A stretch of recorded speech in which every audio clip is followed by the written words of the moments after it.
ఓం నమ శివాయ. ఈరోజు 72వ రోజు పారాయణ. నిన్నటి పారాయణలో మనము చంద్రభాగ పర్వత శిఖరము మీద తపస్సు చేస్తున్న సంధ్య వద్దకు బ్రహ్మదేవుని ఆజ్ఞానుసారముగా వశిష్ఠుడు అక్కడికి వెళ్ళడం, ఆ పర్వతం మీద బృహల్లోహిత సరోవర తీరాన్న ఆసన్నురాలైన సంధ్యను చూసి మిక్కుల ఆదరముతో వశిష్ఠుడు ఆమెను ఈ విధంగా అడిగాడు. వశిష్ఠుడు ఇప్పుడు ఇలా మాట్లాడుతున్నాడు. భద్రురాలా, నీవి నిర్జన పర్వతానికి ఎందుకు వచ్చితివి? నీవు ఎవరి కుమార్తెవు? ఏ విషయమును తలపోసి ఇచ్చటకు వచ్చితివి? ఈ విషయమునంతయో నేను వినదలిచాను. గోపనీయము కాకపోయినచో నాకు తెలుపుము అని అడిగాడు. వశిష్ఠుని మాటలను విని సంధ్య మహాత్ముని వైపు చూచింది. ఆయన తన తేజస్సుతో అగ్నివలే ప్రజ్వరిల్లుచున్నారు. బ్రహ్మచర్యము దేహమున ధరించి వచ్చిన అన్నట్లున్నారు. మస్తకమున జటను ధరించి శోభిల్లుచున్నారు. సంధ్య ఆ తపోధనునకు గౌరవముతో ప్రణమిల్లి ఇలా చెప్పారు. సంధ్య ఈ విధంగా వశిష్ఠునితో మాట్లాడుతుంది. బ్రాహ్మణోత్తమ, నేను బ్రహ్మపుత్రికను. నా పేరు సంధ్య. తపస్సు చేయు తలంపుతో ఈ పర్వతమునకు వచ్చి తిని మీరు నాకు ఉపదేశమునిచ్చుట సముచితముని తలంచినచో నాకు తపో విధానమును తెలుపుడు. నేను ఇదియే చేయ తలంచి తిని దాచిపెట్టదగిన రహస్యము ఇంకేదేనూ లేదు.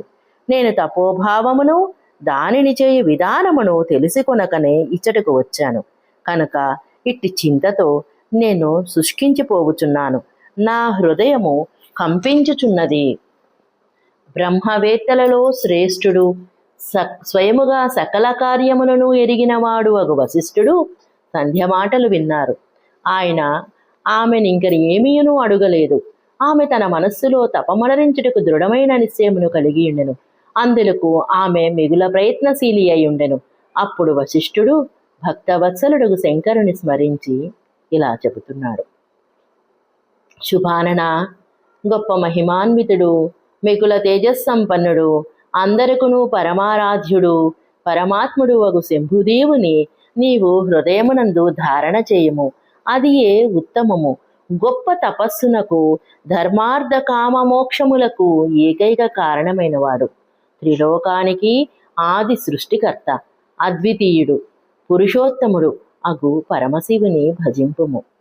ముందు చెప్పబడు మంత్రముతో దేవేశ్వరుడగు శంభుని ఆరాధించుము. దానివలన సమస్తము నీకు చేకూరగలదు. ఇందులో సంశయము లేదు. ఓం నమ శివాయ ఓం. ఈ మంత్రమును నిరంతరము జపించుచు మౌనముగా తపస్సును ఆరంభించుము. నేను తెలిపెడి ఈ నియమాలను వినుము. నీవు మౌనముతో ఉండియే స్నానము చేయవలెను. మౌనముతోనే మహాదేవుని పూజింపవలెను. మొదట 2 సార్లు 6 సమయములందు నీవు జలమును పూర్ణాహారముగా స్వీకరింపవచ్చును. 3వసారి 6వ సమయమున కేవలము ఉపవాసమునే చేయుము. ఈ విధముగా తపస్సు సమాప్తమగు వరకు 6వ సమయమునందు జలాహారమే ఉపవాసముగా జరుగుచుండవలను. దేవి, ఈ విధముగా చేయబడు మౌనతపము బ్రహ్మచర్య ఫలమును వసగున దగుదును, సకల మనోరథములను తీర్చును. ఇది సత్యము. ఇందులో సంశయము లేదు. ఇట్టి శుభ ఉద్దేశ్యమును చిత్తమునందుంచుకుని తన అభీష్టానుసారము శంకరుని భజించవలెను. ప్రసన్న చిత్తుడై తప్పకుండా ఆ స్వామి అభీష్ట ఫలప్రదాతయగును అని ఈ విధంగా మునివరుడగు వశిష్ఠుడు సంధ్యకు తపస్సు చేసే విధానాన్ని తెలిపి యథోచితంగా సంధ్య వద్ద సెలవు గైకొని అంతర్ధానుడయ్యను. సశేషము. ఓం నమ శివాయ.